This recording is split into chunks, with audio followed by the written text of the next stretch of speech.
Pocahontas look.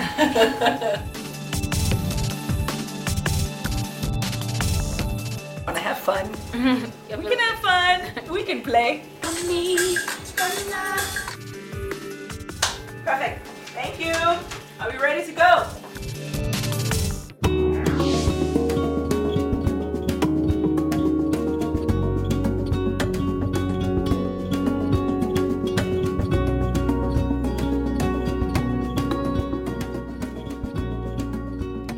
Hey, you're watching Visionaries. Hello to you and welcome.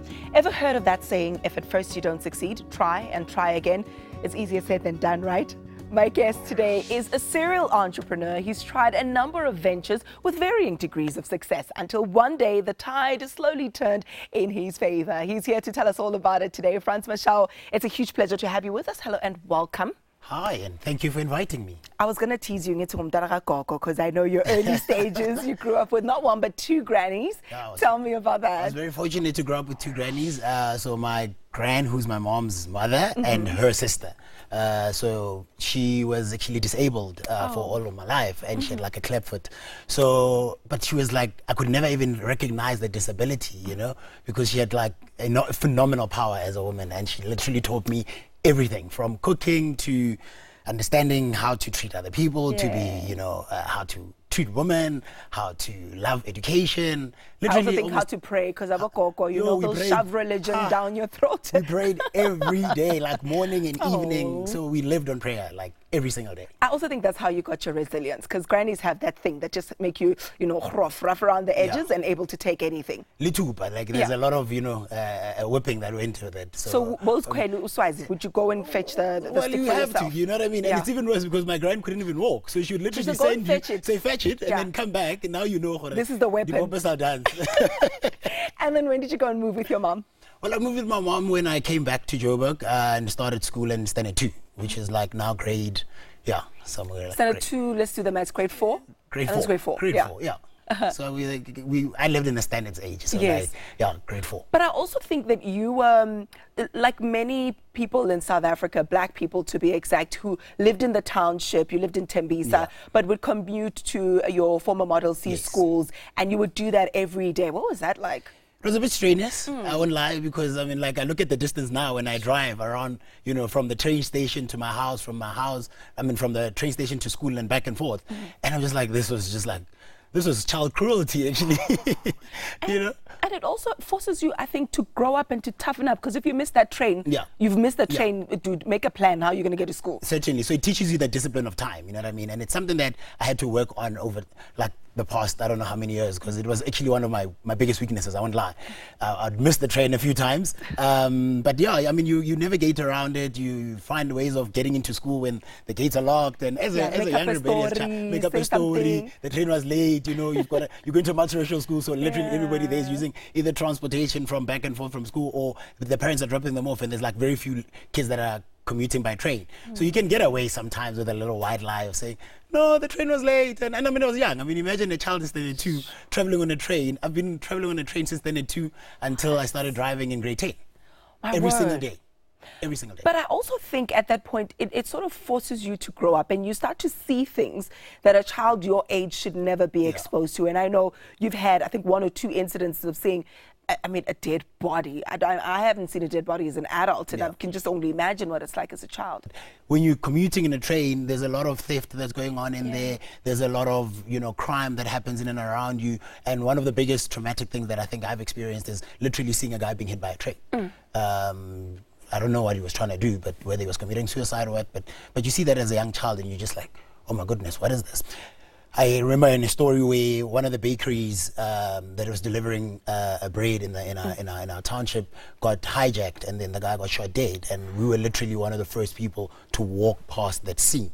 And you literally have to walk past and understand, I still have a train to catch, and just like keep it moving. And there's no debriefing for us, hey? Especially when you're in the township, you must just be strong. Yeah. It's our culture, and just go to school, do what you need to do. You need to live with it. You know, it's traumatic experiences that I think some of the time they shape people's lives without actually even knowing it, because you don't get any counseling, you don't even get to speak to anybody about it. I think even probably like this is maybe the second time I've spoken about this whole incident, because when I looked at the situation back then, I was reflecting. I was like, gee, this actually has been stuck in my mind because I could vividly remember that Bokomo bread.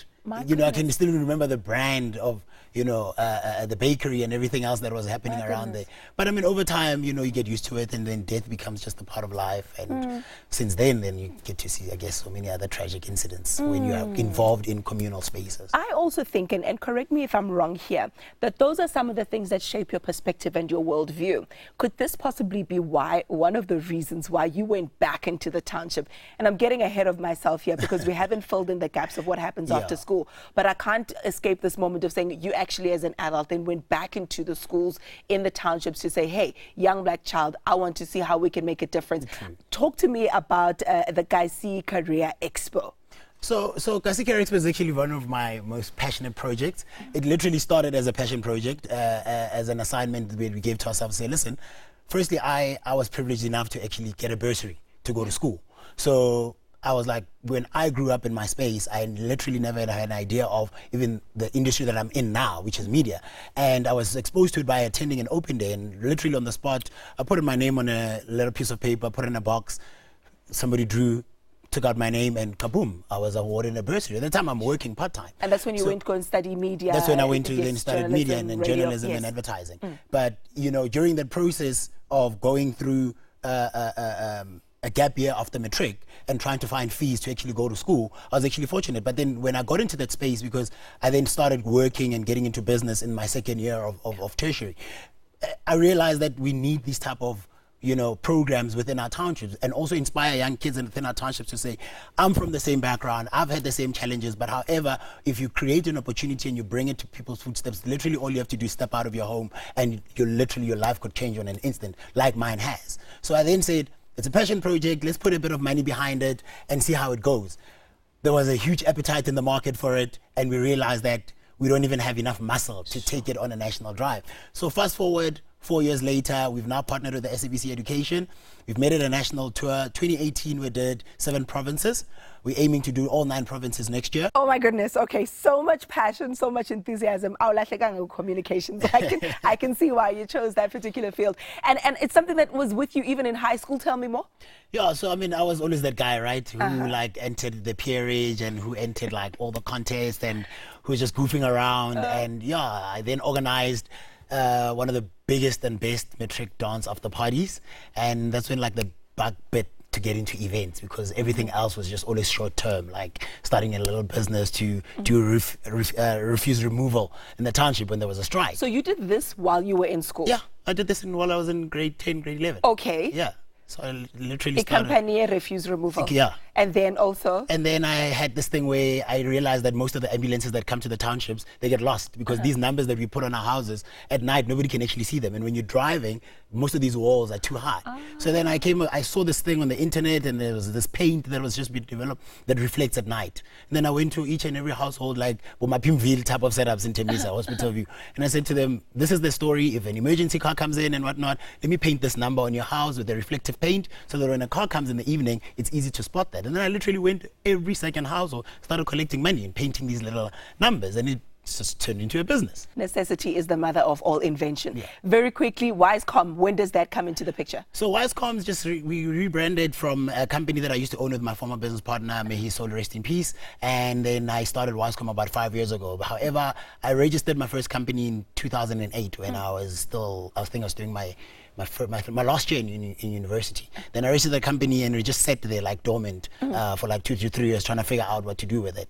And then now we just then sort of took from that history with everything that has been done over the years, rebranded as Wise Media Empire, and within that then we've got different units that deal with media, production, exhibitions and events. Now, I don't know, I'm sitting here listening to you and I'm thinking this sounds like a perfect life, straight out of a book, no challenges, no ups and downs, but surely there must have been some hiccups along the way. If you're interested in that and you'd want to find out exactly what they are, you'll have to stick around. Stay with us.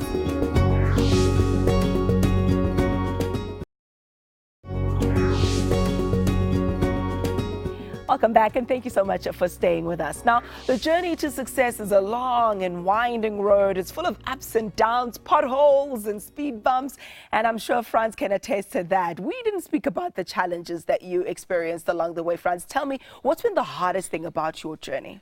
Gee, the hardest is having to write off debt from government and not being paid. Yikes. Yeah, and you lose a substantial amount of money. But I think one of the ones that really like put me back was getting hijacked in 2010.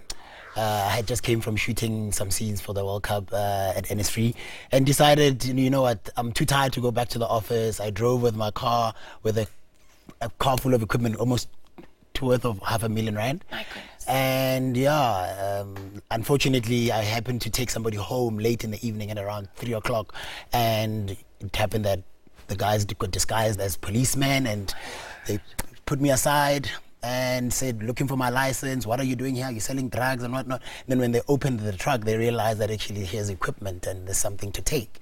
Then the next thing, there was a car pulling up out of nowhere. They loaded all the equipment into there, and you know, half of the stuff is not even insured, half of the stuff is hired, half of this, and it's a bit of a setback, a massive Now you're owing people. You're not able to continue to film. Or how was that knock? That must have been quite severe. The biggest one was the footage that was gone, that you cannot even replace. Oh yes. I know that. Yeah, so that is becoming a bit of a strain, having to explain to clients as to what exactly happened.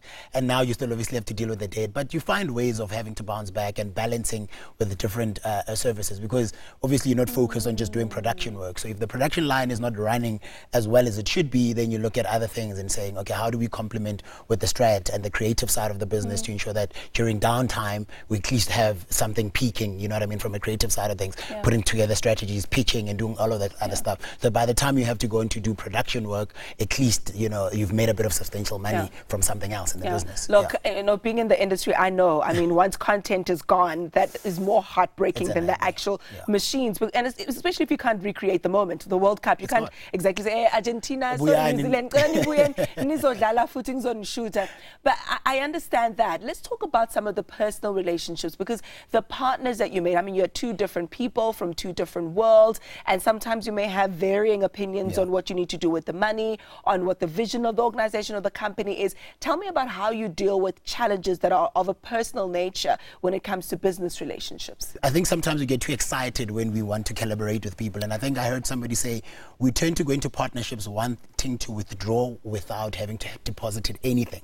So you tend to say, this is what I want from the deal, and this is how I think we're going to make money and whatever not. And then you have to look back and say, but hold on, what are you putting in and what is the other person putting in? Because we're so excited about getting the deal done that when the money is there, then we have to learn about how do we both manage finances, because we might be coming from two different school of thoughts. The one partner wants to spend the money instantly, the other one wants to invest in the business, and then you have to find a middle ground. However, I think with the few partners that I've managed to collaborate with, the things have gone well up to a point where you obviously have to get into financial conversations about, but remember, I put in 80% of this, but you want to withdraw 100, it doesn't kind of balance out, you know what I mean? So I brought the deal, however you want to take away the chunk, and you then say, for me, it's understanding the legalities behind going into partnerships and saying, let's just be frank from onset. I tend to be very upfront with my uncomfortability, and I say, look, this is where my standpoint is, but there's only so much that I can stomach, and I try to be as bold as I need to be.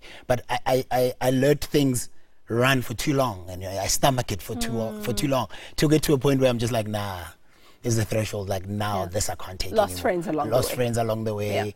Managed to, you know, at least recoup a few of the relationships, but it's part and parcel of entrepreneurship and growth, right? You go through stumbling blocks, you lose money, you lose friends, you get comfort from family. They say, but we told you about so and so. Yikes. You know, he was giving us bad vibes, but you're just like, but if you don't take the risk, go on your vibes. Go on your vibes. You know, I can't go on your vibes. There's an investment that needs to be made. You know, so I guess over time you sort of learn the hard way. Talk about vibes and relationships. You made headlines not too long ago for a relationship of a more romantic nature. What is it like to have your private moments, you know, strewn across television stations, across newspapers, when things are good and also when things are not so good? Like I say in every interview and to every press journalist, I say, I don't speak about my private life. That's just how it works. All right. So, but what I do want to find out, though, about your private life is what you still hope to achieve as an individual, which areas of your life you're working on, and also professionally as well. So the future and what it has in store for you, for the expo and the many things that you do. So can we hold that thought? You'll at least tell me that. Certainly. Okay. After the break, he'll divulge a bit more information on what the future may have in store for him. Stay with us.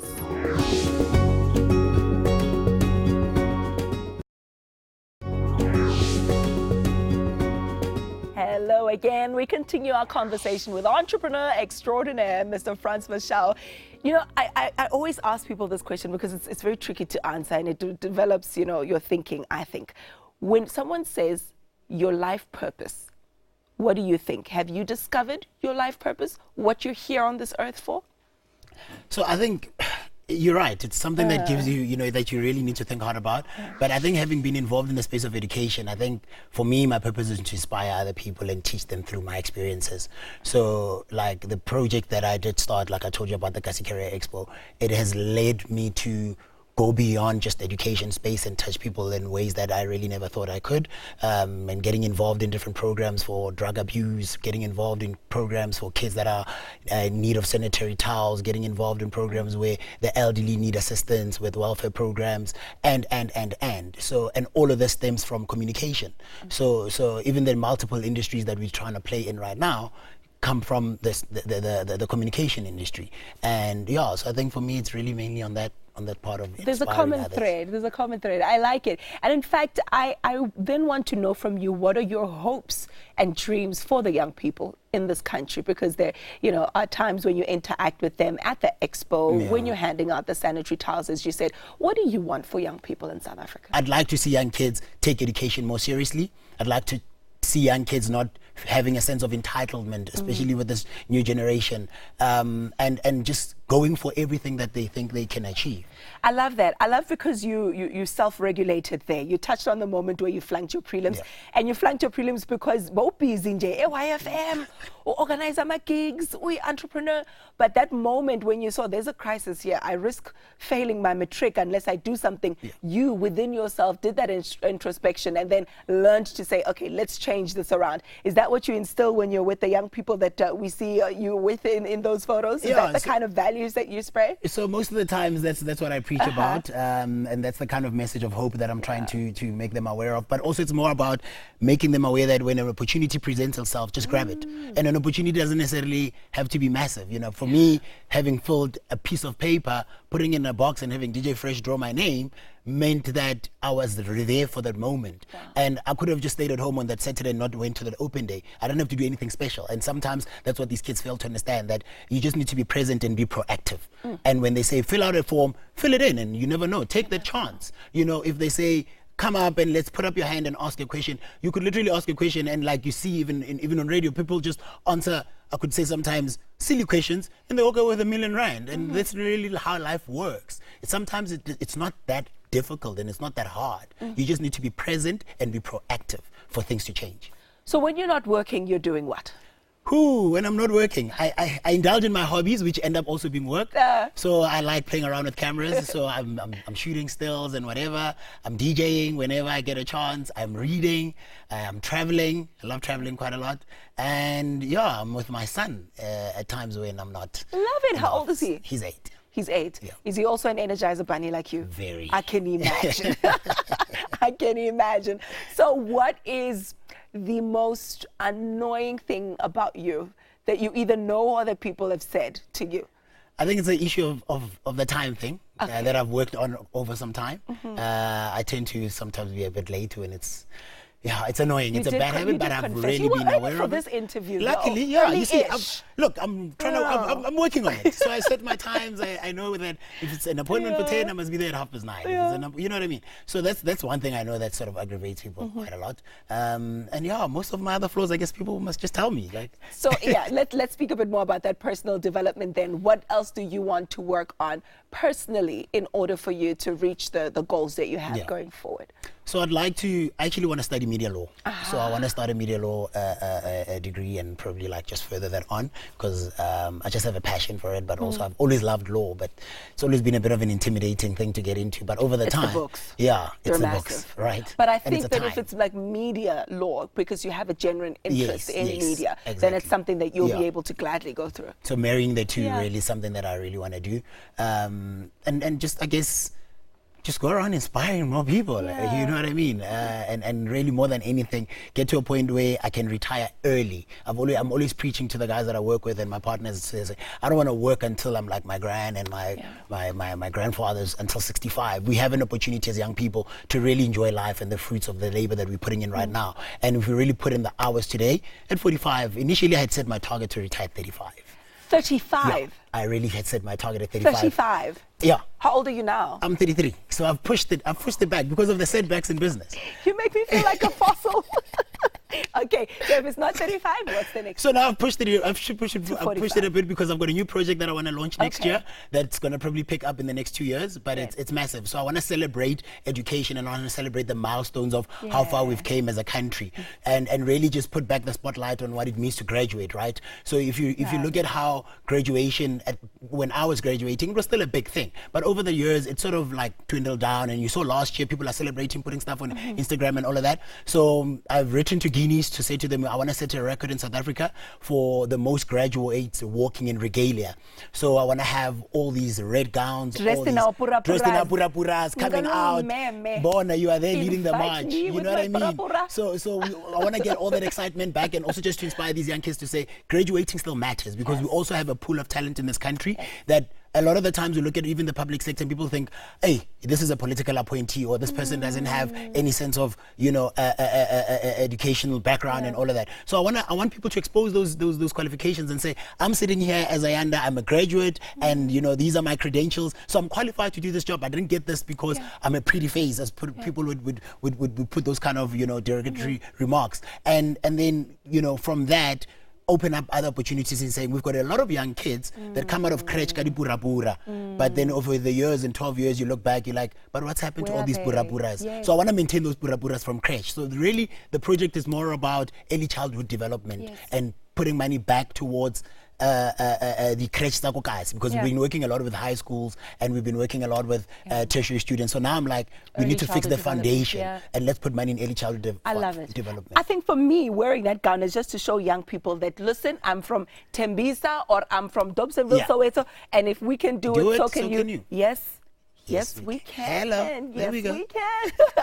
Let's leave it there for the time being. We'll do it all over again next week. Continue to go confidently in the direction of your dreams, because yes, you can. Bye for now. See you again next week.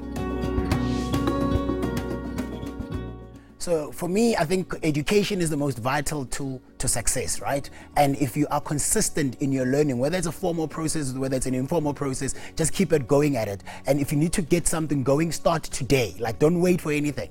Don't wait for permission from anyone, and don't let your fears drive your ambitions. Just go for it.